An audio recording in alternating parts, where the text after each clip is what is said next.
You're welcome to Hot Issues. How are you? I'm good. 2 times you have been on the presidential ballot. Two times you have failed. That's true. My guess is you're going again. Very true. Why? Lack of leadership. This country is being run and managed by bad leadership.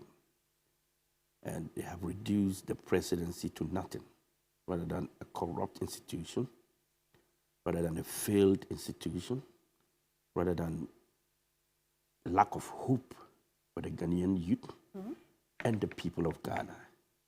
And when you're a concerned citizen with ideas, visions, and policies, you don't want to sit down and see our country being managed by incompetent people. NDC had 16 years, NPP had 16 years. You go to the streets of Accra and just interview first, second, third person, and they will tell you that Ghana is in crisis, and serious crisis. At the end of the day, what kind of crisis are we looking at? We are looking at leadership crisis, mismanagement, corruption, wastage in our country. It's not that we are poor. Our economy is not poor. Our nation is not poor. Our nation has been run by poor leaders, and that is where we find ourselves. So people like me, believing in better leadership and understanding of governance, I don't believe those sitting in the arms of affairs are really doing what is right for us as a nation. I think they've done their best. I see. They've given out their best, but their best is nothing compared to leadership. I don't doubt that your party and people around you believe the same thing. Your national organizer, Ben Anderson, said that our candidate is the best so far in the country.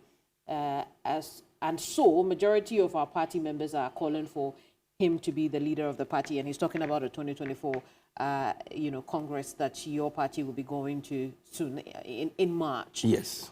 But where is your scorecard for leadership? 100%. Because when you look at the leaders who are running for the presidency today, you need to find out from their childhood till date, what have they achieved from themselves? What policy alternatives are they bringing on board to build Ghana? Is it just a mere business infrastructure they've built as Ghana that they are coming to reap whatever they have put their resources together and they're trying to recoup? That's what I see. No, but how are you different? That's what I'm coming. That's what I'm coming. Okay, all right. I don't need to be a president before I can live a luxurious life. I don't need to be a president before I can manage my home or my affairs, or before I can build a house or buy a car. I've finished all that. I see. And what I need now is that I see a lot of potential that our country can harness and become better. But I see us failing on a daily basis.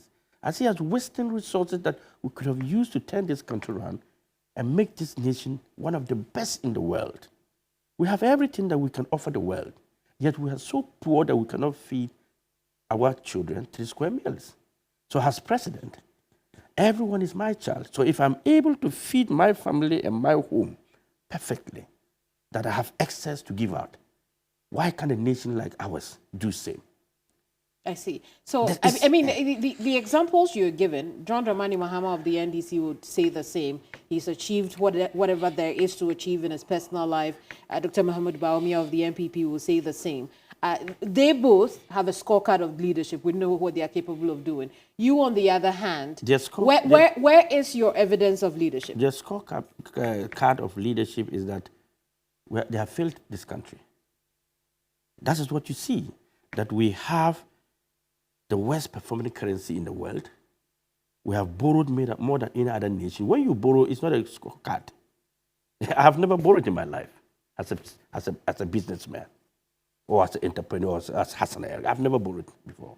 So Ghana has now borrowed more than any other nation. And who took us there? These 2 leaders. We have per capita income of our nation is the West. Inflation, think about it. You can't even put Ghana under any balance sheet. We have become a ridicule to the nation, to the world, that when leaders sit and talk about Ghana on a round table, they don't understand how come with all the mineral resources and the natural resources that we have as a nation, we are still begging. We're still poor. We're still crippling. I mean, there is nothing Ghana can offer the world. And they see that we have all that we can use to come out of this crisis, yet we're not coming out of the crisis. We have gold, diamond, bauxite, lithium, manganese, coal. Mention it. Yet we keep borrowing. Now we can't even borrow. We have to beg to borrow. People have to beg for us to be able to borrow. People have to guarantee for us to. This is the scorecard of John Mahama and Bawumia. I see. So you think that I want to sit down as an intelligent Ghanaian, a concerned Ghanaian, to watch them play with the nation like this? And you think some of us shouldn't come out and run for presidency? I tell you, mark it down. This year you will witness a lot of independent candidates running. You know why? Why? Because they feel like those in the arms of affairs are jokers. I mean, fair point. But is this the same John Dramani Mahama you formed an alliance with in 2016? Never formed that. No. Did you not, when you were disqualified from the 2016 elections? I didn't form an alliance with John Mahama. Okay, what happened? Was the party. It was the party. That decided that between one devil and another devil, where should they go? I see. And they decided to go to the first devil. I see. But you supported the party decision. I didn't vote. You didn't vote? No, I asked the party to make a decision. I don't want anybody thinking that I took the party to John Mahama or I took the party to Akufo-Addo. So I stood behind and asked them to make a decision. And they voted, and the majority agreed that they will go with John Mahama for this, since we were disqualified. And I was watching them. I didn't say anything. As a leader, I allowed leadership to make certain decisions without my interference. But leadership is you. You are national chairman. No. Leadership, not me. Okay. I'm not the only leader. Okay. I am just the founder of the party. But you're also leader of the party. Yes. When you become the founder of the party at the time, you're the leader of the party when you are running for the president. So that's what I'm saying. So in 2016, being the founder is a separate position. I understand. In 2016, you were leader of the party. Yes. At the time the decision to support NDC was made, you were in charge. Yes, I was the leader of the party. As a leader of the party, I can make certain decisions for the leadership collectively. So I would tell them, look, it's our party. I, as a leader of the party, delegate power to all of you to make that decision. That's it. I see. But during that period, the front was also broken. There were those who were reportedly supporting the NPP and those who were reporting the NDC. Of course. Your scorecard of leadership would have been at that point where you would say that you were bringing your party together to take a decision. But you failed at that. No, that is not leadership failure. That is leadership decision making. There's a difference between failing to achieve and achieving with consensus. We achieved that with consensus. But if we never achieve, that's a failure. Okay. The front was broken. There were those who felt that they would go with the NPP at the time. Now, for me, it begs the question, what exactly are the ideologies, the beliefs of APC that made them split at that point? The APC is a liberal political party. We believe in capitalism and socialism. When we were forming the APC, we thought of these two ideologies, and we were of the view that Ghanaians are either into NDC and NPP, NDC being the capitalist and the NDC being the socialist. So we wanted a front that Ghanaians will now have the two in one. So we decided that we were forming a liberal principle, and that is why it is not a party, rather a congress. So it's called All People's Congress. So it gives room for anybody who believes in capitalism and is in the NPP and want to join the APC to have a room in the APC. It also gives another room for anybody who is a socialist political party who believes in the NDC policies and ideology to join the APC. So APC is a hybrid of the two. So we give room for both. The reason is that we also went further to do calculations and think of other leadership. What is the best leadership for Ghana? The best leadership is the hybrid of the two. Why? Because we believe that as a leader, we should create an enabling environment for businesses to grow, for people to be able to become entrepreneurs and businessmen through support from government and all other institutions. They make money, we tax them. We get revenue for government. And we also believe that there are certain group of people who too cannot afford at certain point to be able to get jobs. So at the time they do not have jobs, those who have jobs should pay taxes for those who do not have jobs to be taken care of until they get jobs. So that is the socialist aspect. So the two means that allow those who want to make money. I see. And those who cannot make money, get those from those who have made money and taxes and revenue to support. But Hassan, I see you rationalizing the situation. I do not, I'm not in the position to say it is after the fact. However, it begs the question, okay, so you aligned with those people and then today in 2024. No, I did not listen to me. No, please. hang on. Because the party made a choice that it will go with the NDC. However, there were those who also decided that we'll go with the NPP when the opportunity came up. You understand? You see? So let's listen to my question and then you can make your point. Okay.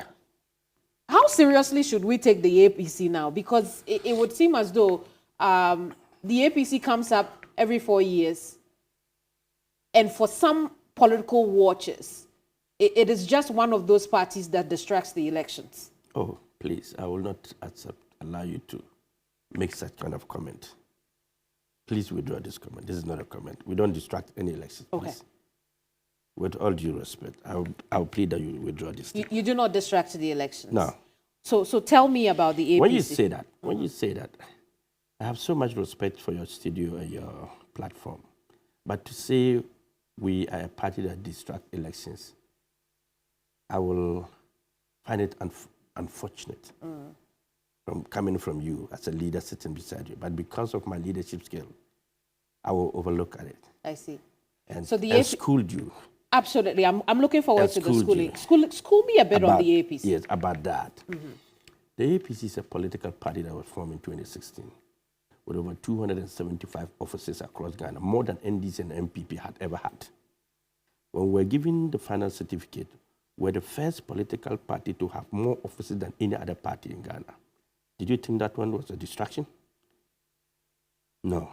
The APC has never, ever in any instance put up any platform requesting for funding from anybody, from any company, from any institution, from Ghanaians out there. You think that it's a joke? We think that we'll spend so much money to finance our party, run every campaign, go length and breadth of Ghana because we're a distraction. And let me tell you, I run elections because I use my own resources in millions to try as much as possible to salvage Ghanaians, to take Ghanaians from the crisis of the NPP and the NDC, to tell Ghanaians that the third force that you have been looking for is just right in front of you. All you need to do is to make a decision and make that vote and change that voting party. But if Ghanaians decide to vote for NDC and NPP,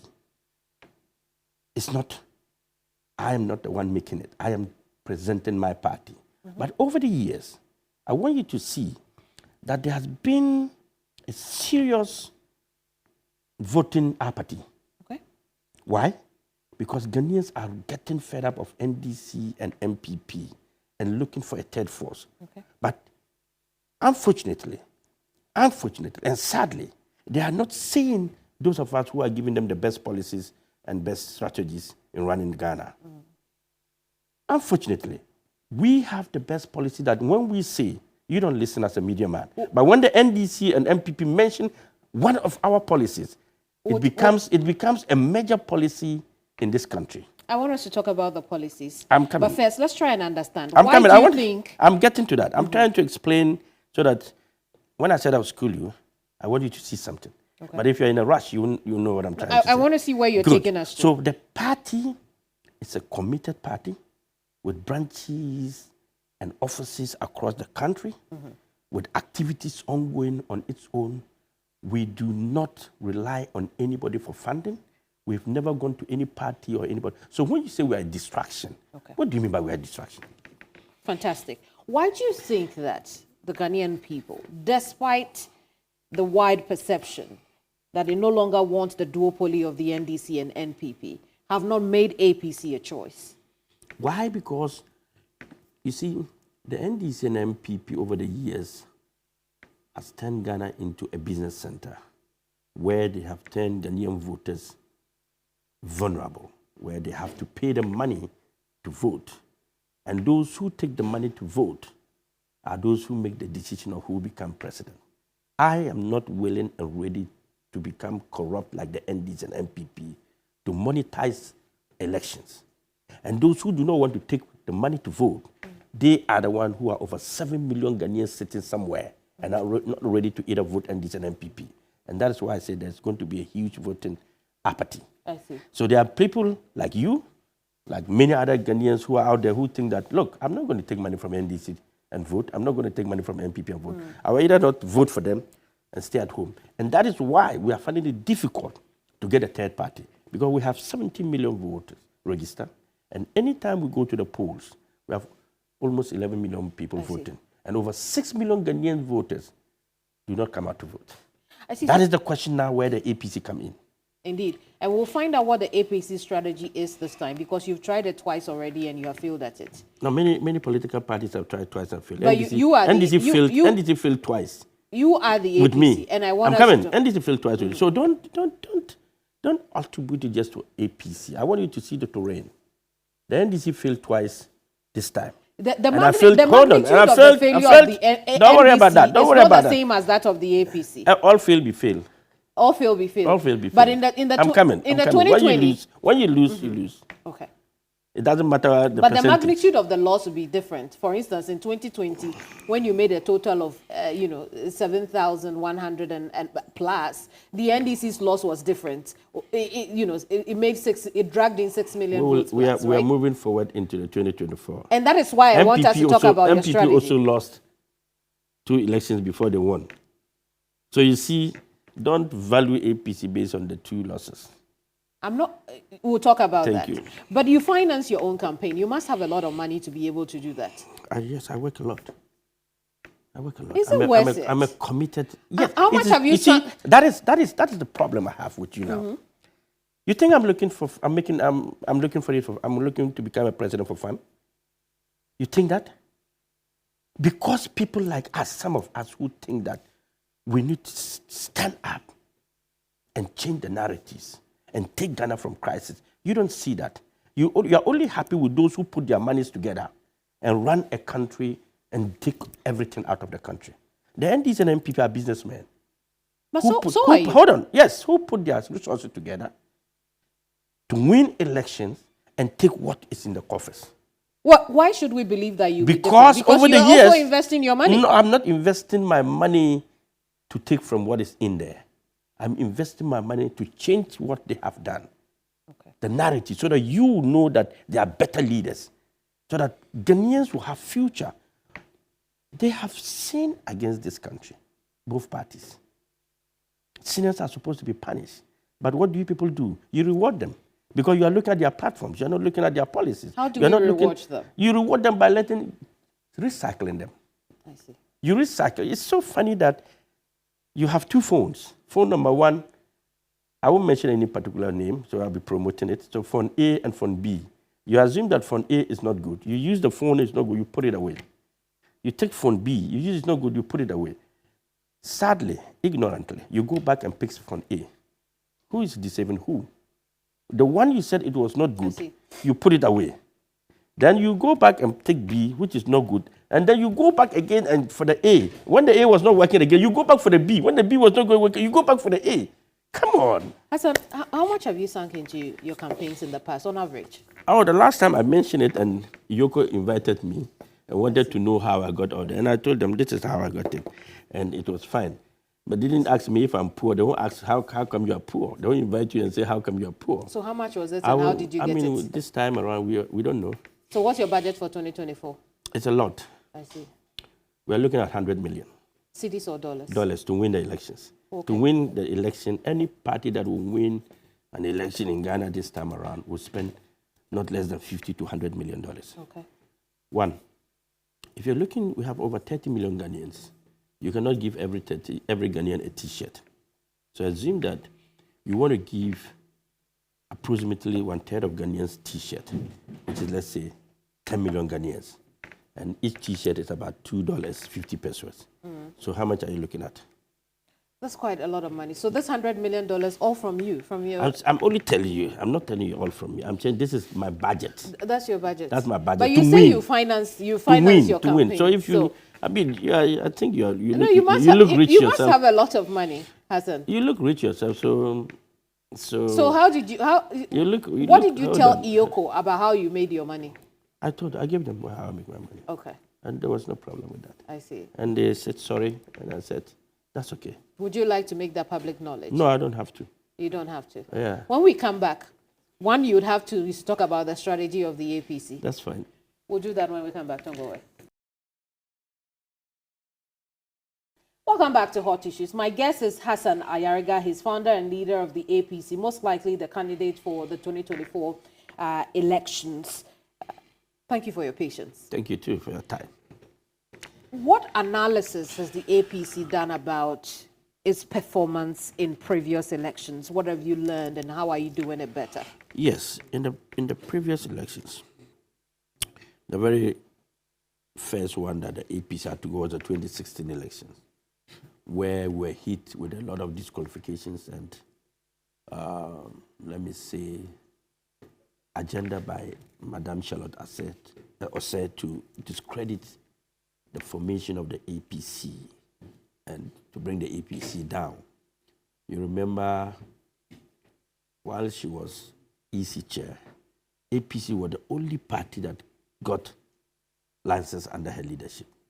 She made it very difficult for parties not to be able to get a final certificate. And we went through. So it was a blow for her, and I don't know what she actually thought of. But then, that aspect, that first election actually affected the APC. Because at that time, the two parties did their survey, the NDC and the NPP. Yep. And they were of the view that the way Ayariga is coming up, if we don't do something, Ayariga will dismantle our front. Right. So all they wanted to do was to make sure that they are able to discredit APC, not to have that strong will they were coming with. And I'll give you evidence.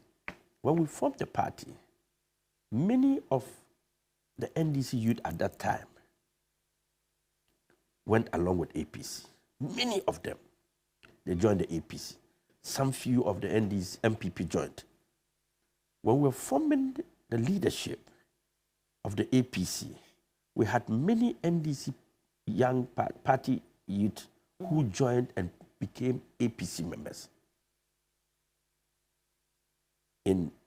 For filling our forms, in our offices, the offices we created, they took over. Because at that time, too, they were not happy with the leadership of the NDC.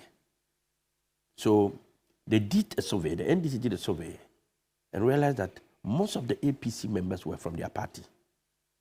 So what they needed to do was to make sure that APC does not contest the election.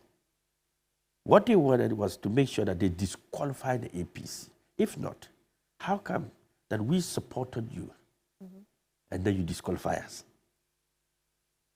With no reason that we didn't know how to fill our form. How can somebody who filled a form in 2012 and in 2016 doesn't know how to fill a form? Well, I mean, the ECs... It's the same form. It's the same form.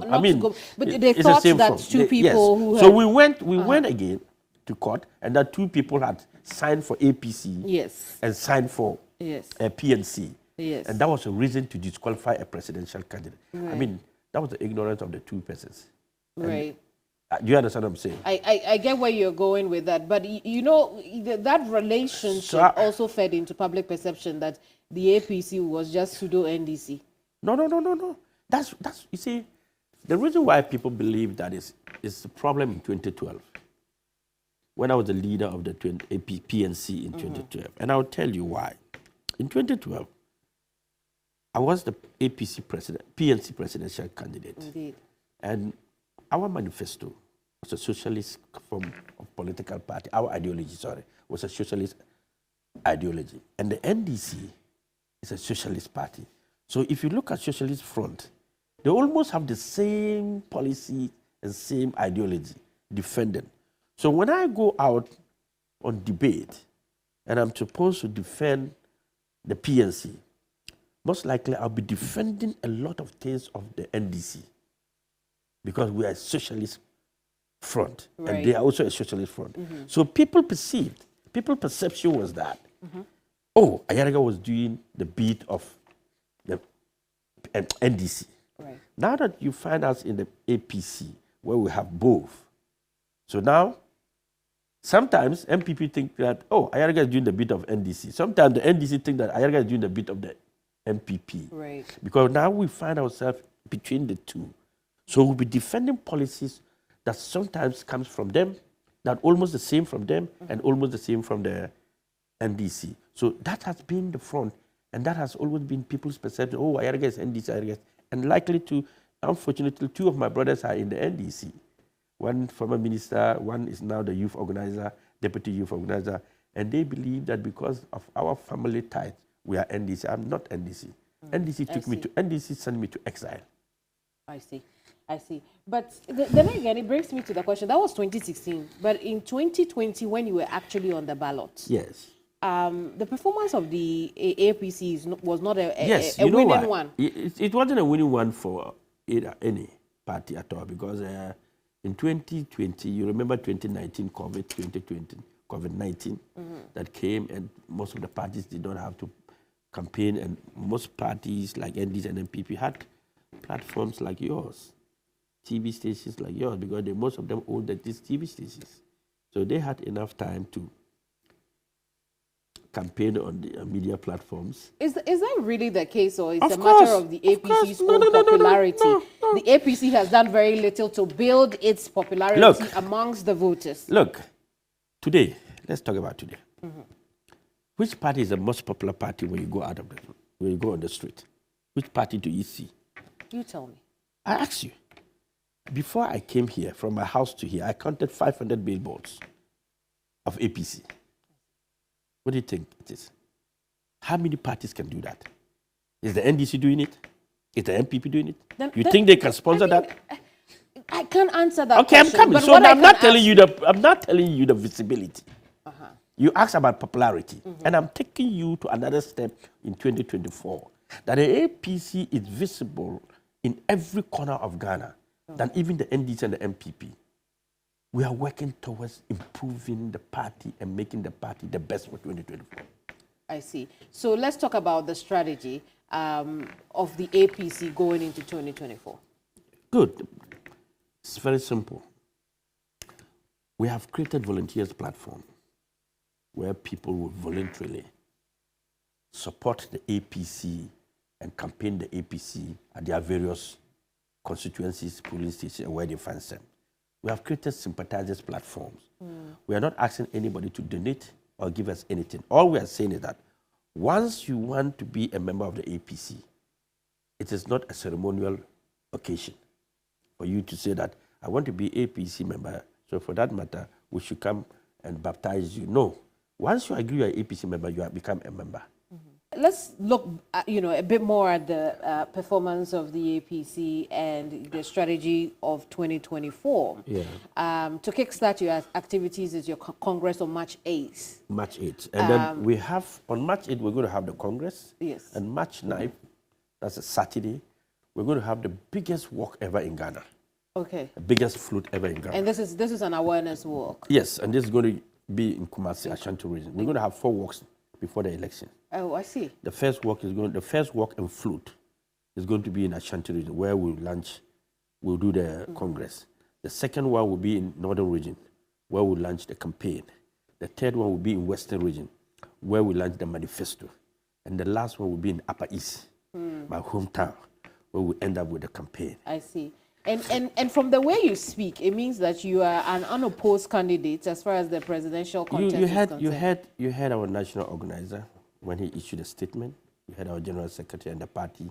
The national executive issued a statement that currently, now, the best leader for Ghana is Hassan Ayariga, no doubt. I see. So there's nobody going Even to oppose. within your own party, it's just you. So, No, it's not- so it's this not- is just an endorsement. That's what I'm saying. They are saying currently the best person to lead Ghana and the best leader for Ghana now is Hassan Ayariga. Right. So it is not about contesting. Will the APC field any parliamentary candidates? Yes, of course, a lot. Okay, how many And of this them time are you around, looking the next time we sit here, no, after the elections, then when we sit, you'll be counting. Your screens will be showing APC's candidates that have won in various communities. I see. At least, let me be very sincere with you. At least, we are looking at winning 23 to 25 constituencies. Okay. Are there some key constituencies that the party has mapped out so far? Yes. So many of them. I see. In my community where I come from, I'm taking all the 6 constituencies. That is Boku Central, Boku West, Zebila, Bendore, Garo, Timpan. I'm taking all the 6. What's giving you that confidence that you could take, all the constituencies where you come from? Because my people love me. They now realize that they have the best man in the country, and they will not trade him for anyone. And they are willing to do that. And they believe that theirs is the right man for them. I see. So they will start it from their own communities to demonstrate to the world that we from the Boku community, we are endorsing our own. And we believe he is the best candidate for Ghana. And if we believe he's the best candidate for Ghana, we are calling on other people from various communities to side with them and give him other communities within their localities to also win the parliamentary elections. In other words, in the 2024 elections, the contest for the North will not be between the NPP and NDC, but among NPP, NDC, and the APC. Because you also believe that you have quite a base. The contest of this year's election clearly is going to be 3 great Northerners. I see. 3 great Northerners. 3 great Northerners. Yes. When I say 3 great Northerners, definitely there's going to be a leader from the North. The president will be from the North. And for me, I am not just fighting to become a president of the North. No, that's not my agenda. I have 2 agendas. One is to rule Ghana for 4 years, and the next is to rule the world. I am not interested. Oh, you want to be a 1-term president? Yes, I don't want to be a 2-term president. It's waste of my time to be a 2-term president. And it's waste of Ghana's. I mean, when you are a leader and you know how to lead, you don't need 8 years. This is from my business aspect. Okay. If you're a great businessman, you don't have to be in your offices for the businesses to grow. You don't have to have businesses only in the location where you live. You can have businesses in the US and live in Ghana. You can have businesses in the UK and live in Ghana. You can have business in Germany and live in Ghana. All you need to do is to be able to put a solid structure, institutions that will continue to work effectively without interference, without corruption, without mismanagement. And you can lead, you can have businesses all over the world. It's a global world. We are in globalization terms. You can have businesses all over the world. So if you want to run a country, you need to be very sincere and very unique in your leadership and put institutions, strong institutions, laws and bylaws, make sure that everything works perfectly. And, and every Ghanaian will follow. And once that is done, what is the rest of the 4 years for? I don't need it. I'm off. I'm going for another assignment. I see. So that is why I'm saying that. Then you must have, a lot of concern about candidates who are repeats. Of course, I mean, what is it that you're looking for? You haven't shown leadership in 4 years. Why do we trust you for another 4 years? Okay. Because 4 years is enough. Even though where we find Ghana is at the moment is at its west part.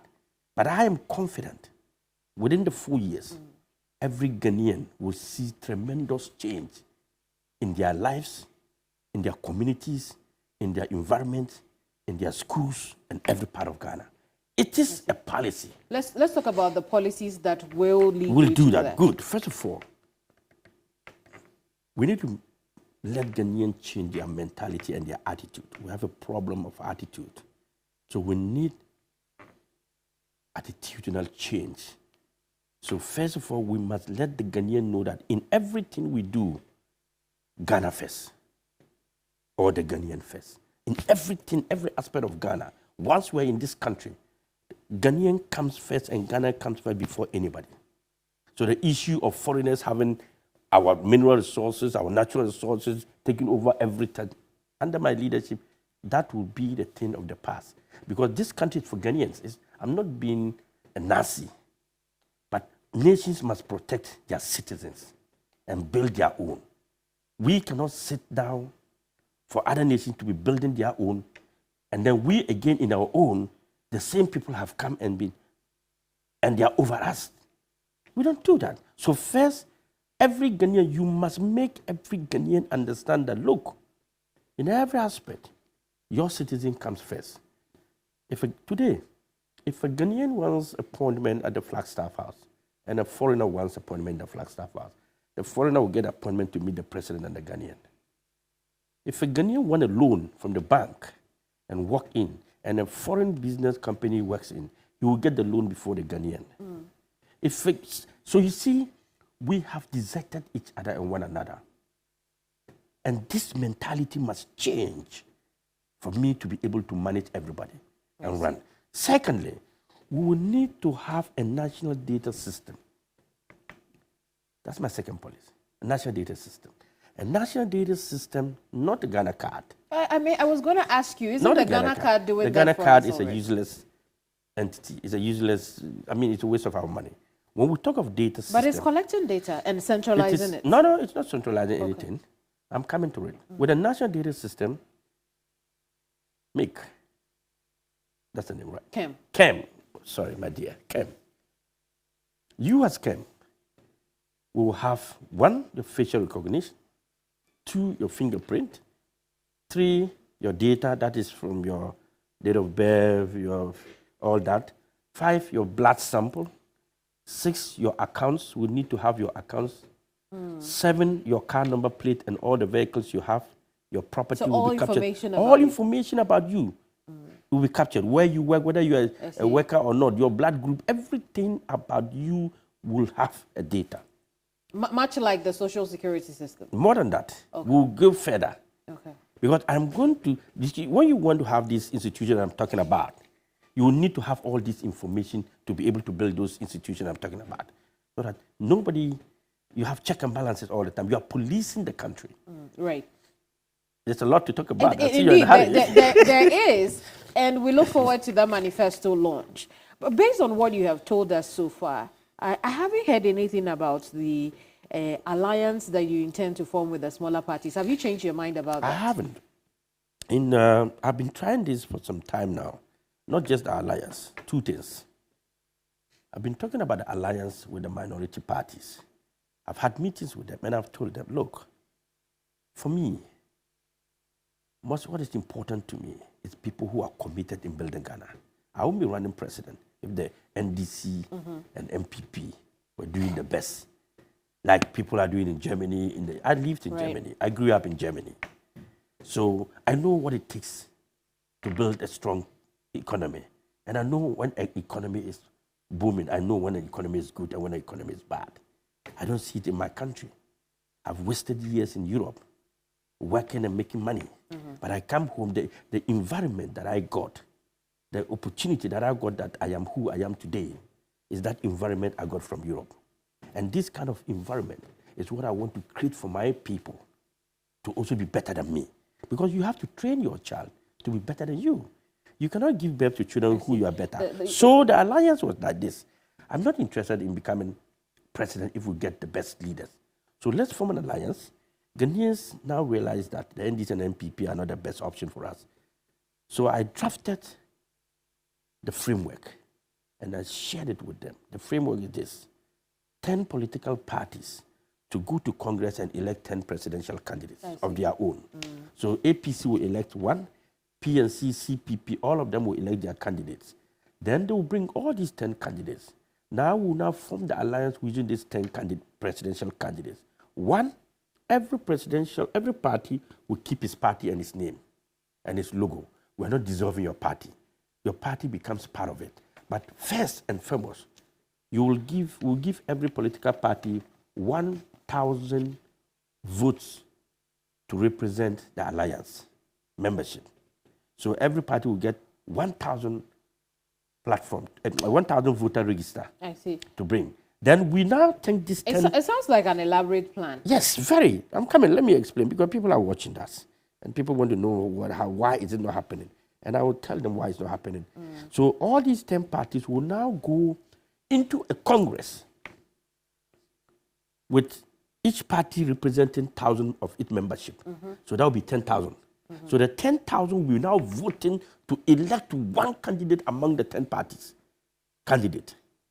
So APC candidate will be member. So we are now having 10 people running for the alliance presidential candidate race, and 10,000 Ghanaians are coming to vote one leader. I see. So the one who wins becomes the alliance presidential candidate, and now will pick among the 9 to become his running mate. Why do you think that is becoming a difficult thing to do?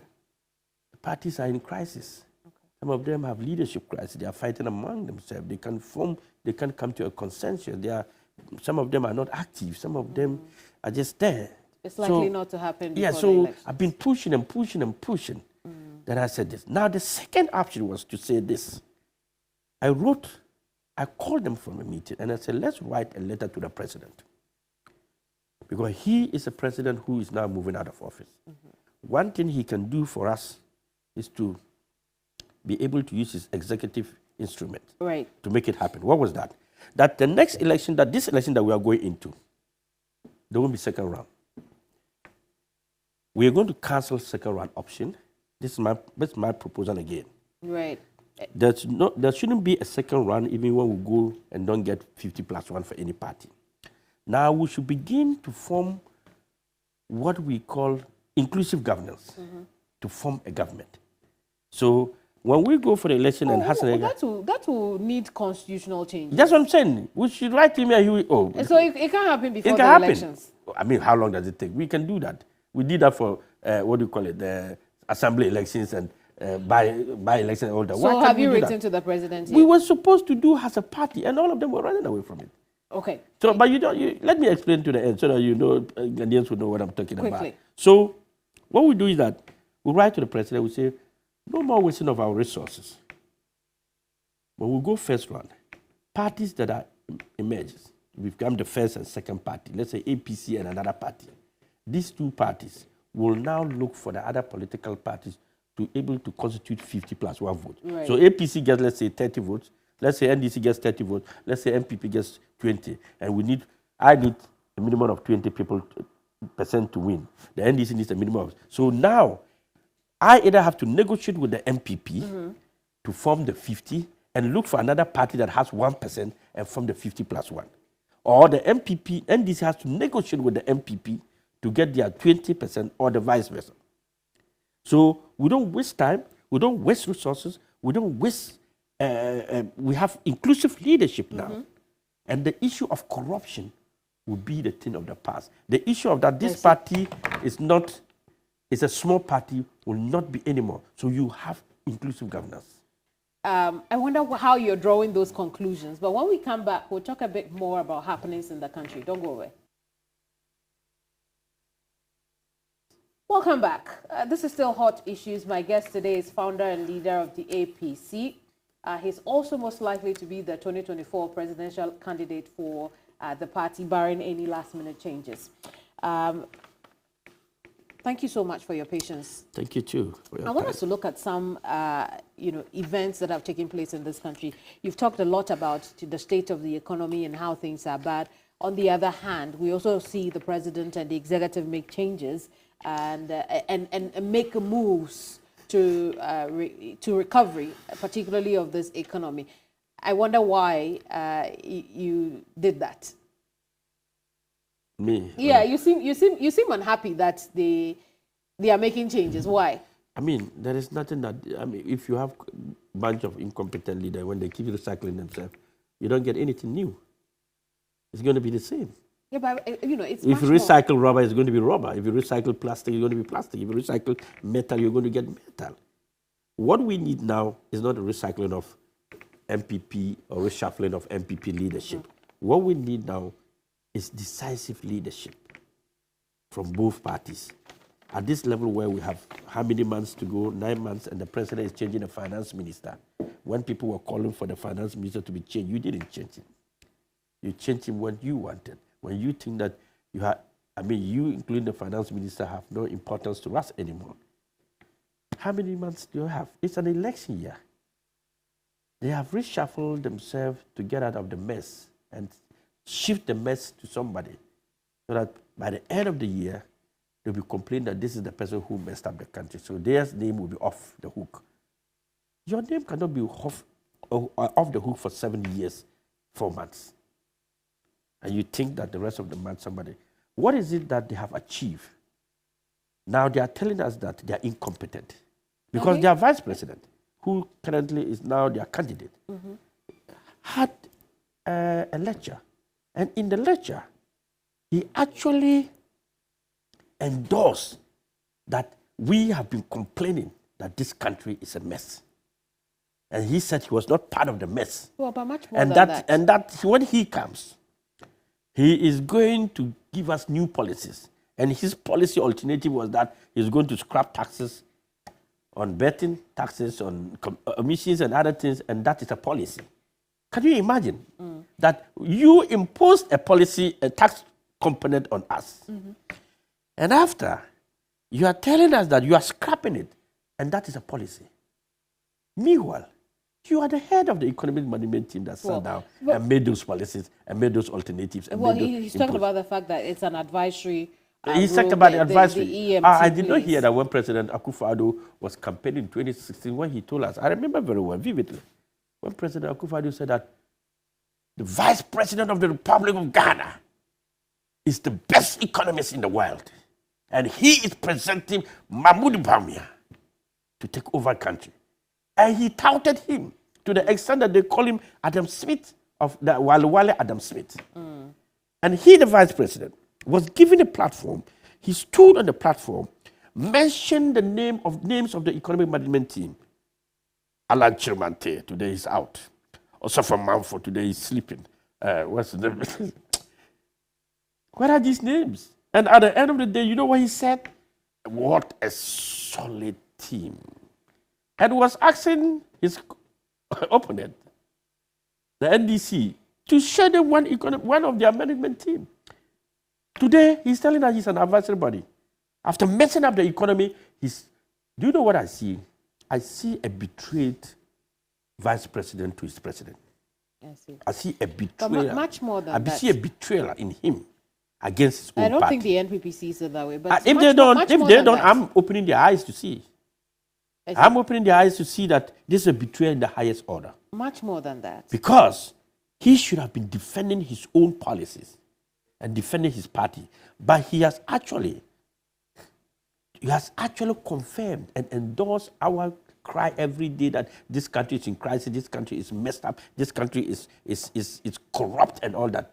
Now he's running away from his own shadows. Yeah, but he also endorsed some of the good things that the administration had done. Including the Ghana card. In his 3-hour speech, I, as a policyholder and leader of APC, I see Bawumia to be empty right in front of me.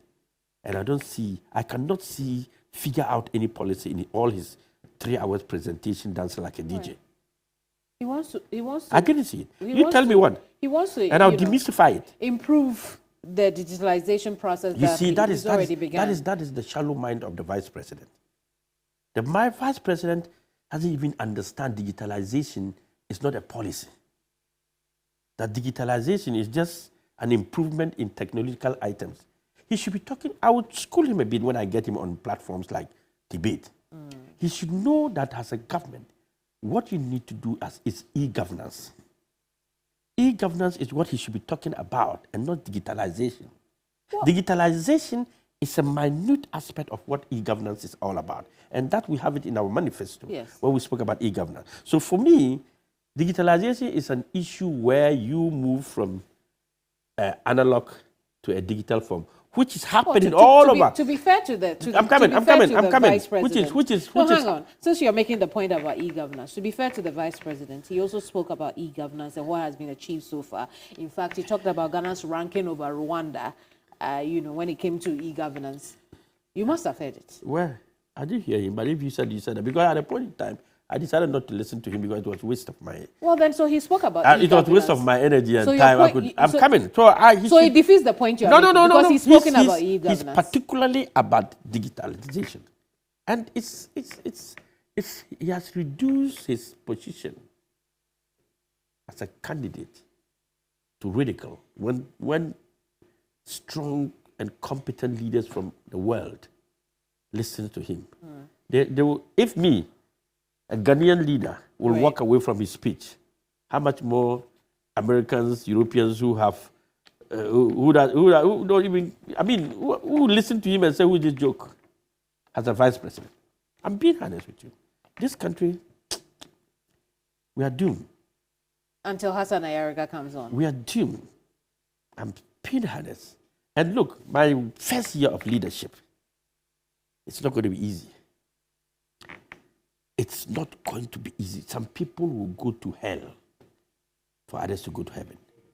Look, if you are a thief, a political thief, pray hard Hassan Ayariga doesn't become president.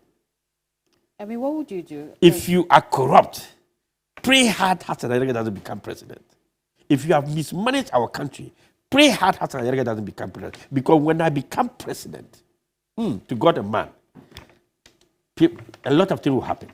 I will not watch people scratch my back and scratch your back. I don't need it. All those who have mismanaged our money, our resources, I will change their sleeping places. We have to be serious. I see. Isn't the president serious about corruption so far?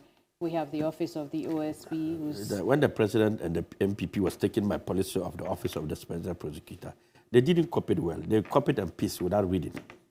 What did they miss? They missed the independent.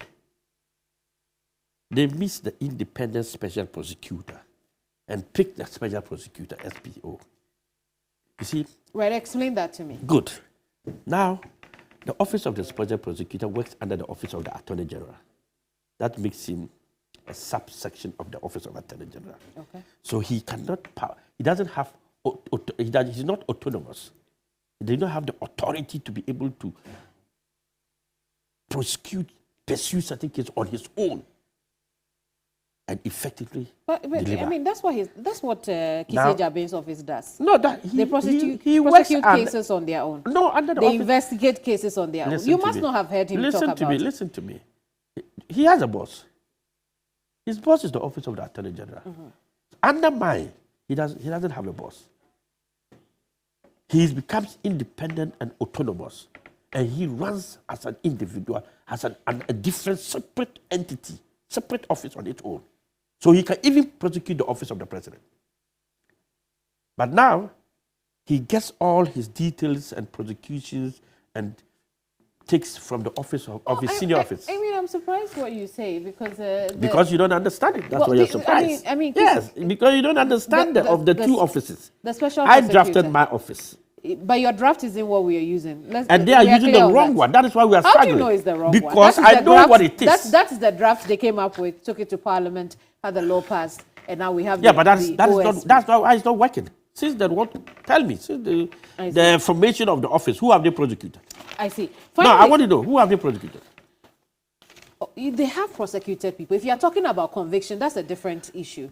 But you can't tell me you didn't hear their attempts to try and get La Bianca to give us our money back. But let's move on to some other issues. You must have heard the attempt on Cecilia Dapa as well. You must have heard the attempt on Mahama Ayariga, your brother. Attempt. You said attempt. That's what I'm saying. Convictions are different from prosecutions. How many years? 7 years. They are still attempting. Let's talk about the Electoral Commission. You've had issues with the Electoral Commission in the past, although it's a different person in office at the moment. With the way things are going now, tell me about the APC's position on the credibility and the ability of the Electoral Commission and the commissioner herself to hold the elections fair and freely. I think that the institution Electoral Commission has its own faults and fouls, and I think it needs to be reformed. And the institution itself, for me, is supposed to be decoupled from interference of presidential appointments and position. When you have a commission that is under the office and controlled and managed by the president, the president has too much powers. Right. It does not give them the independence they are looking for. It gives them some kind of leverage to be able to support a certain candidate, whether you like it or not. You see it when any time there's a change of government. That any time there's a change of government, there's a change of an electoral commissioner. Why? And that's problematic. That's problematic. And that shouldn't happen. It should be an independent institution. That's the appointment of the EC should not be from the office of the president. Despite what you've said, we had a Farijan transcending governments and parties. So what changed post Farijan? That's what changed. That's why you see Farijan was there for a very long time. And after Farijan, you see the problems now.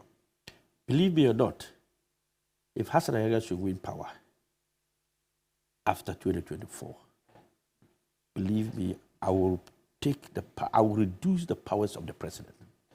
I see. That's why I say I don't want to be president for 8 years. Will you appoint your own EC? I won't appoint my EC. We will make the amendment of the Constitution, because the Constitution is giving too much power to certain people that is not supposed to be, especially the president. Very well. The president has too much power, and I, as president, will reduce my powers. We look forward to that. Thank you for coming.